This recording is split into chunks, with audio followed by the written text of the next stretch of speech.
कई देशों में कुंडली मिलान के बाद या विधि विधान से हुई शादी को एक अच्छे पार्टनर से मिलने के लिए फाइनल स्टेप नहीं माना जाता।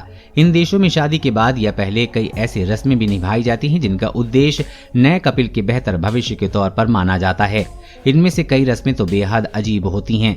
एशिया के कुछ देशों की ऐसी रस्में जानना किसी के लिए भी दिलचस्प हो सकता है। कंबोडिया। सच्चा प्यार खोजने का तरीका। कंबोडिया में पिता अपनी बेटियों के लिए लव हट का निर्माण करते हैं। माता पिता की देखरेख में लड़कियां उन झोपड़ियों का उपयोग ऐसे पुरुषों को खोजने के लिए करती हैं जो सिर्फ और सिर्फ प्यार में विश्वास रखते हैं। लव हट में लड़कियां तब तक डेट करती हैं जब तक कि उनका सच्चा प्यार नहीं मिल जाता। ये व्यवस्था शुरू तो शादी से पहले एक दूसरे को पहचानने के अवसर के तौर पर की गई थी, लेकिन बाद में सिर्फ धोखा और शारीरिक संबंध बनाने तक ही सिमट कर रह गई।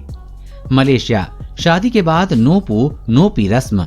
मलेशिया में शादी के बाद ही बेहद अजीबोगरीब रिवाज हैं। यहाँ टिंगोंग समाज में नवविवाहिता को विवाह के ठीक बाद 3 दिन और 3 रातों तक टॉयलेट जाने की इजाजत नहीं होती। यानी कि 3 दिन तक कपल ना ही फ्रेश होने जाएगा और ना ही टॉयलेट। ये नियम टूट न जाए इसके लिए उनके रिश्तेदार उनकी निगरानी करते हैं। इस दौरान काफी कम मात्रा में भोजन और पानी दिया जाता है।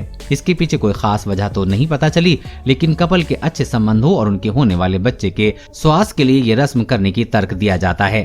दक्षिण कोरिया। सुहागरात के पहले दी जाती है ताकत। दक्षिण कोरिया में शादी के बाद पहली रात से पहले दूल्हे को शक्ति देने के लिए एक रस्म की जाती है। इस रस्म में उसके पैरों को बांध दिया जाता है और मरी हुई मछली से पैरों पर पिटाई लगाई जाती है। ये रस्म सूखी पीली कोरवीना मछली और बांस की पट्टियों के साथ निभाई जाती है। ये सब सुहागरात से ठीक पहले किया जाता है।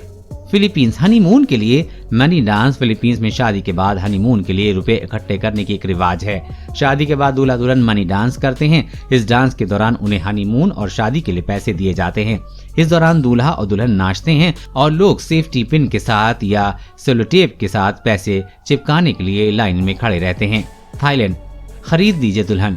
थाईलैंड में एक दहेज को बढ़ावा देने वाली एक रिवाज को सामाजिक तौर पर मान्यता प्राप्त है।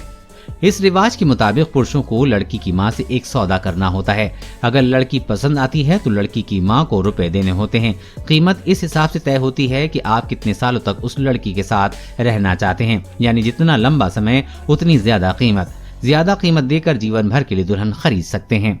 देश और दुनिया की हर अपडेट पाने के लिए चैनल को सब्सक्राइब करें।